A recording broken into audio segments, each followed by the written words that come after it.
అవుతాను. నీ కడ చూపే నన్ను కాస్తూ ఉండగా తడబడి పడిపోనా చెప్పమ్మా.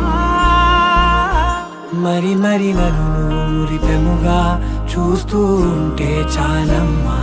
పరి పరి విధముల గెలుపులుగా పైకెదుగుతూ ఉంటానమ్మా. అయినా సరే నాటికి ఉంటాను నీ పాపాయినై. నిన్నొదిలెంతగా ఎదగాలనుకోనే. నిజగరి మగా